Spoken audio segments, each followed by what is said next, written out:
భక్తి సాగా ప్రేక్షకులకి నమస్కారం. ఈరోజు ఆకాశ దీపం గురించి తెలుసుకుందాం. నిజంగా కార్తీక మాసం అనగానే అందరం చేసేటువంటి పని సాయంత్రం అవ్వగానే గుళ్ళో ఆకాశ దీపం వెలిగిస్తారు, చూడటానికి వెళ్ళాలి అంటాం. ఏంటి ఆకాశ దీపం? ఇంట్లో ఉన్న పిల్లలైతే అడుగుతూ ఉంటారు, ఏంటమ్మా ఆకాశ దీపం, అసలు అది ఎందుకు వెలిగిస్తారు అని అడుగుతూ ఉంటారు. ఏం చెప్తాం మనం? గుళ్ళో వెలిగిస్తారు, అది శివాలయంలో వైష్ణవాలయాల్లో చాలా మంచిది అని చెప్తాం. ఎందుకు మంచిదని వాళ్ళు తిరిగి అడిగితే మనం సమాధానం ఒక్కొక్కసారి చెప్తాం, కొంతమంది చెప్తారు, కొంతమంది చెప్పలేరు. అసలు అది ఎందుకు వెలిగిస్తారు, దాని గురించి తెలుసుకుందాం ఈరోజు.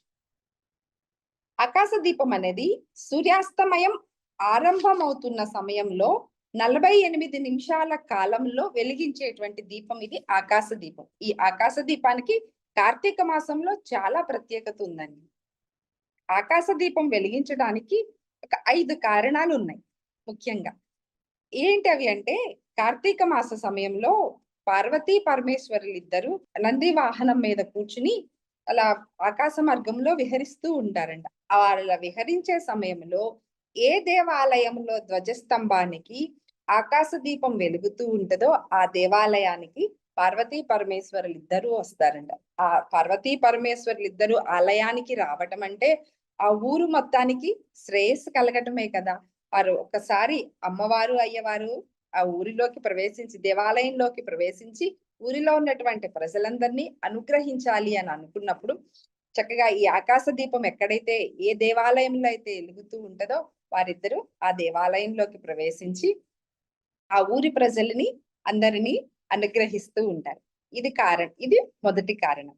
ఇక రెండవది కారణం, ఆకాశ దీపం ఏ ఊరిలో అయితే వెలుగుతూ ఉంటుందో ఆ ఊరిలో కరువు కాటకాలు, క్షామము అనేటువంటిది లేకుండా చేస్తానని లక్ష్మీదేవి మాట ఇచ్చారు. క్షీరసాగర మథనం సమయంలో క్షీరసాగరంలో నుంచి వచ్చారు కదా లక్ష్మీదేవి. ఆమె వచ్చినప్పుడు ఏ ఊరి దేవాలయంలో ఆకాశ దీపం వెలుగుతూ ఉంటదో ఆ ఊరిలో కరువు కాటకాలు, క్షామము లేకుండా చేస్తాను అంది. ఒక ఊరే కాదండి, ఏ ఇంట్లో అయితే ఎక్కువగా దీపాలు వెలుగుతూ ఉంటాయో ఆ ఇంట్లో లక్ష్మీదేవి స్థిర నివాసం ఏర్పరచుకుని ఉంటదంట. ఇంకొక ముఖ్య కారణం, ఏ గ్రామంలో అయితే శివకేశవ ఆలయాల్లో ఆకాశ దీపం వెలుగుతూ ఉంటుందో ఆ ఊరిలోకి ఆ మాసం మొత్తం నేను కానీ, నా భటులు కానీ, సేవకులు కానీ ఎవరు ప్రవేశించము అని యమధర్మరాజు కూడా మాట ఇచ్చాడండి. యమధర్మరాజుకి కూడా ప్రీతికరమైనటువంటి మాసం ఈ కార్తీక మాసం.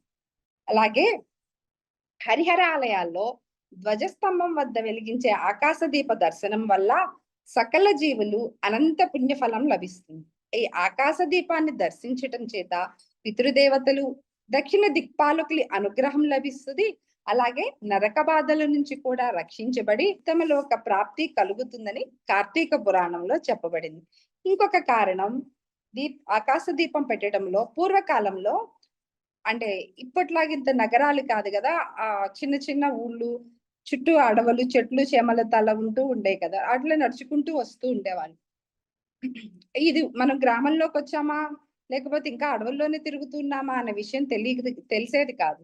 అందుకని ఏ దేవాలయాల్లో అయితే ఆకాశ దీపాలు వెలుగుతూ ఉంటాయో, ఓ మనం ఊరిలోకి ప్రవేశించాం, ఇక్కడ దేవాలయం ఉంది, ఆకాశ దీపం వెలుగుతుంది, ఇది ఏదో ఒక ఊరిలోకి వచ్చాం, ఇక్కడ ఏదైనా ఆశ్రయం పొందొచ్చు అనేటువంటిది బాటసారులకి ఒక సంకేతంగా కూడా ఉండేదంట. దానితో పాటు ఇప్పటిలాగా అంత వీధి దీపాలు కూడా తక్కువగా ఉంటూ ఉండేవి. ఈ ఆకాశ దీపాలు వెలగడం వల్ల చాలా మందికి మార్గనిర్దేశం కూడా జరుగుతూ ఉంటది. ఇంకొకటి, దీపం అజ్ఞానాన్ని తొలగిస్తుంది. ఆ దీపం ఎత్తులో పెడితే ఊరిలో ఉన్న వాళ్ళందరికీ కనిపిస్తూ ఉంటది కదా. రాత్రిపూట దీప దర్శనం చేయటం చాలా మంచిది. దానివల్ల అజ్ఞానము, మూర్ఖత్వము ఇలాంటివన్నీ కూడా తొలగిపోతూ ఉంటాయి.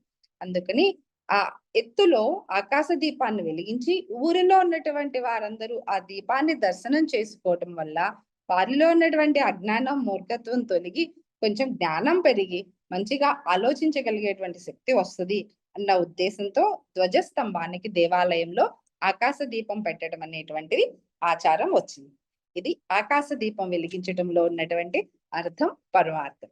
అలా మీ ముందుకి మరొక విషయంతో వస్తాను. అప్పటి వరకు సెలవు. నమస్కారం.